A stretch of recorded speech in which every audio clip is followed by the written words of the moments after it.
ہم شہر کے لوگوں کا سب سے بڑا ایشو یہ ہے کہ ہمیں تہبند سے بڑی گھبراہٹ ہوتی ہے، ہمیں تہبند باندھنے کی عادت نہیں ہے. گاؤں گوٹ کے لوگ تو گھر میں بھی تہبند باندھ رہے ہوتے ہیں، ان کو احرام کو پرابلم ہی کوئی نہیں ہوتا.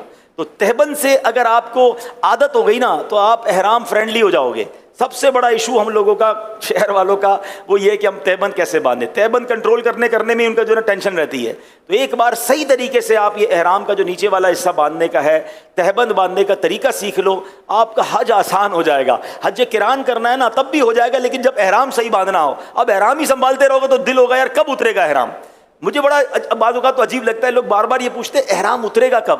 میں نے کہا پہلے روتے تھے احرام پہنوں گا کب، یا اللہ موقع دے میں احرام پہنوں. جیسے ہی احرام پہنا اب ٹینشن یہ اترے گا کب. ارے بھائی ریلیکس رہو، جلدی کس بات کی ہے. تو احرام صحیح باندھنا سیکھ جائیں گے تو آپ کو اس کی ٹینشن ختم ہو جائے گی. تو پہلے میں تہبند باندھنے کا آپ کو طریقہ بتا رہا ہوں. تو اب آپ نے پہلے تو چیک یہ کرنا ہے کہ یہ احرام میرے سائز کا بھی ہے کہ نہیں. تو اس کا طریقہ یہ کہ آپ نے اپنی ناف کے اوپر یہ والا بالکل کوئی بل نہ ہو رکھ کے چیک کر لیں کہ یہ آپ کے پیروں کے نیچے تک جا رہا ہے یا پیر تک ٹچ ہو رہا ہے. اس کا مطلب اس کا سائز ٹھیک ہے. ایسا نہ ہو کہ آپ ناف پہ رکھیں اور ابھی سے شروع سے ہی آپ کے ٹخنوں کے اوپر ہے تو یہ آپ کے لیے سائز تھوڑا ہے. چلے بسم اللہ الرحمن الرحیم. اچھا اب کرنا یہ ہے کہ یہ دونوں چادریں آپ نے اس کے کنارے ملا لینے، ٹھیک ہے، اور کوئی اس میں اوپر بل نہ رہے. ان دونوں کناروں کو آپ نے ملا لیا. اچھا اب اس طرف سے تھوڑا سا اس کو ٹائٹ کر لیں، جتنا ٹائٹ کرنا ہے آپ ٹائٹ کر لیں، ٹھیک ہے. اب ان دونوں کو واپس اپنے ہاتھوں سے یہاں پر لے آئیں.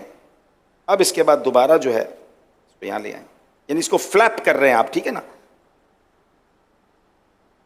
اور اب آپ کی مرضی ہے ایک بار دو بار، کیونکہ احرام بھی بہتر ہے کہ ٹخنوں سے اوپر ہو، تو پھر تھوڑا اگر بڑا ہے تو 4 بار کر لیں. اب مثال کے طور پہ یہ میں نے اس کو 4 بار فولڈ دیا نا، اب یہ اتنا اچھا بندھا ہے کہ مجھے بیلٹ کی حاجت نہیں ہے، ٹھیک ہے. اچھا ایک اور غلطی جو حاجی کر جاتے ہیں یا غلطی عمرہ کرنے والے کر جاتے ہیں، ابھی چونکہ میں تربیت کر رہا ہوں تو میں نے کپڑے پہنے ہوئے ہیں، ٹھیک ہے نا، لیکن جب آپ احرام پہنیں گے تو جسم پر اور کوئی کپڑا نہیں ہوگا، کوئی انڈر گارمنٹ، کوئی انڈر ویئر وغیرہ کچھ بھی آپ نہیں پہنیں گے، ٹھیک ہے. مرد جب احرام پہنے گا تو اس کے جسم پر بے سلی چادریں ہی ہوں گی، سر پر ٹوپی امامہ بھی نہیں ہوگا، یہ خیال رکھنا ہے، ٹھیک ہے. تو اب آپ نے جب یہ احرام پہنا نا تو اب ظاہر ہے اس کے نیچے تو کچھ بھی نہیں پہنا ہے. تو اب یہ جو فلیپنگ کی ہم نے اس کو گھما کے جس طرح بنایا ہے نا، اس کا فائدہ یہ کہ اگر ہوا بھی آئی نا تیز تو یہ اگر اڑی بھی چادر تو آپ کی ستر، آپ کا جو جسم ہے وہ چھپا رہے گا، بے پردگی نہیں ہوگی. تو ہم نے احرام جب اس طرح باندھتے تو اس سے ایک تو چلنے میں بڑی آسانی رہتی ہے، دوسرا پردہ بھی رہتا ہے، تیسرا یہ کنٹرول بھی رہتا ہے. اچھا یہ میں نے سکھایا نا تو آپ مجھے شاید 50 سیکنڈ لگ گئے ہوں گے، 1 منٹ لگ گیا ہوگا، لیکن اگر میں خود باندھوں یا آپ کی پریکٹس ہو جائے گی تو 30 سیکنڈ میں بھی ہو جائے گا، پتہ بھی نہیں چلے گا. آپ کی عادت ایسی بن جائے گی کہ آپ بالکل آسانی سے باندھ لیں گے. اب بیلٹ نہ بھی پہنے تو احرام چلے گا. اچھا کچھ حاجی غلطی کیا کرتے ہیں، کیونکہ گھر میں تولیہ باندھنے کی عادت ہے نہانے کے بعد کچھ لوگوں کی، تو وہ احرام تولیے کی طرح باندھ لیتے ہیں، اب یوں باندھ رہے ہوتے ہیں. جب اب یوں احرام باندھ لو گے تو آپ تو اپنے آپ کو قید کر بیٹھے، اب تو آپ زیادہ چل بھی نہیں سکو گے اور پھر سنبھالتے رہو اس کو. تو یہ اس طرح نہ باندھیں. باندھنا تو ٹھیک ہے ہو جائے گا باندھنا، لیکن آپ ٹینشن میں رہو گے. تو احرام فرینڈلی بننے کا ایک طریقہ میں آپ کو بتاتا ہوں کہ اگر حج میں کچھ دن ہے نا تو اکیلے کمرے میں رات کو جب موقع ملے، آپ کا بیڈ روم ہو، تو آپ تہبند باندھ کر سونا شروع کر دیں. آپ 5-7 دن اگر تہبند کے ساتھ واش روم جانا، گھر آرام کرنا سیکھ گئے نا تو پھر آپ احرام کے اندر بڑے ایزی ہو جائیں، کیونکہ آپ کو وہاں جا کے پریکٹس نہیں کرنی ہوگی، آپ نے ادھر ہی پریکٹس کر لی ہے، ٹھیک ہے نا. آپ کہیں یار وہ پھر تہبند یوز ہو جائے گی تو مجھے وہاں کے، تو کوئی بات نہیں، اس تہبند کو یہیں چھوڑ دیں، نیا ایک احرام اور لے کے وہاں چلے جائیں، لیکن اچھی نیت کے ساتھ اس کی پریکٹس کر لیں تو یہ بڑا آسان ہو جائے گا. اچھا اب بیلٹ کئی قسم کے آتے ہیں، لیکن اگر اس طرح کا بیلٹ جو ٹریولر بیک بیلٹ کہلاتا ہے جس میں جیب ہوتے ہیں، یہ بیلٹ بڑا آسان رہتا ہے. تو اس کو باندھنا بڑا آسان ہے، پیچھے اس کا کلپ ہوتا ہے اور اس میں آپ اپنا موبائل فون، اپنے ضروری کاغذات یا کوئی تھوڑے بہت پیسے بھی رکھ سکتے ہیں. اس میں بھی ایک مشورہ دوں گا کہ حج پر جا رہے ہیں تو 2 موبائل لے جائیں. اگر آپ کے پاس اسمارٹ فون یا قیمتی فون ہے تو اس کے ساتھ ایک چھوٹا فون بھی لے جائیں، جو آپ حرم پاک میں جانے آنے کے لیے، منی عرفات میں، دیگر جگہوں پر آپ کے پاس وہ بھی فون ہو، کیونکہ بعض اوقات بیلٹ میں لوگ رکھتے ہیں اور بیلٹ اٹھا کر رکھ دیتے ہیں کہیں وضو خانے پہ اور قیمتی فون بھی چلا جاتا ہے، یا اپنے پورے سفر کی ساری کرنسی اسی بیلٹ میں رکھتے ہیں.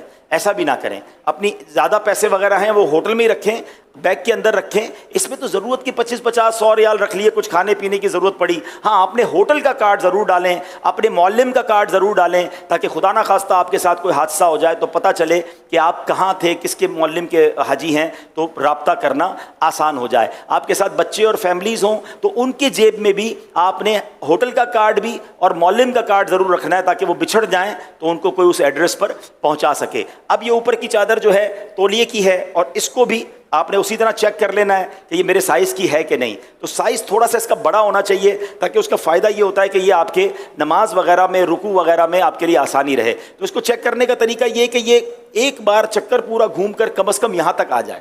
تو یہ جو چادر ہے یہ میرے لیے ٹھیک ہے, میری سائز کے لیے اوکے ہے کہ یہاں تک گھوم کے آ گئی ہے. تو اب جب یہاں تک آ گئی ہے نا, تو اب یہ میں جب رکوع کروں گا نا تو یہ گرے گا نہیں. ورنہ نارملی کیا ہوتا ہے کہ اگر احرام یہی ختم ہو گیا تو جتنی بار آپ نماز پڑھیں گے وہ نیچے آتا رہے گا, پھر آپ اوپر کرتے رہیں گے تو تھوڑا سا کنفیوژن بھی رہتی ہے. تو بہتر یہ کہ احرام اتنا ہو کہ یہاں سے پورا چکر گھوم کر آپ کے یہ والے کاندھے پر یہ دوبارہ آ جائے, تو اب آپ بڑے سکون سے انشاءاللہ احرام پہن لیں گے. تو یہ ہم نے احرام پہن لیا.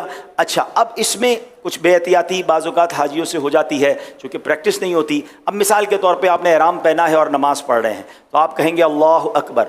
اب ابھی تو میں نے کرتا پہنا ہے, اگر کرتا نہ پہنا ہوتا تو پیٹ میرا نظر آتا, سینہ نظر آتا. تو جب نماز پڑھتے ہیں تو یہ پورا جسم نظر آ رہا ہوتا ہے, یہ بہتر نہیں ہے. اس کا بڑا پیارا طریقہ امیر علیہ سنت نے سکھایا تھا کہ جب آپ احرام میں نماز پڑھ رہے ہوں اللہ اکبر, انشاءاللہ سینہ اور پیٹ جو ہے آپ کا یہ ڈھکا رہے گا. اور میں آپ کو صحیح بتاؤں, ابھی تو احرام پہنا ہے سکھانے کے لیے یا سیکھنے کے لیے, مگر جب احرام واقعی انسان پہنتا ہے, جب اس کے جسم پہ اور کوئی لباس نہیں ہوتا, اور احرام میں ایکچولی ایک میسج بھی ہے کہ ایک وقت آئے گا میرے سارے کپڑے اتار کر مجھے کفن پہنا دیا جائے گا. تو یہ احرام کی چادریں ہمیں اس سفر کی بھی یاد دلاتی ہیں. اور جب بندہ احرام پہن لیتا ہے نا, اور پھر اس کے بعد جب وہ لبیک پڑھتا ہے اور جو اس کی کیفیت بنتی ہے, یہ الفاظ میں بیان بھی نہیں کیا جا سکتا. ہم اللہ کریم سے دعا کرتے ہیں کہ ہمیں حقیقی معنوں میں احرام پہننا, لبیک پڑھنا اور اپنے در کی حاضری نصیب فرمائے.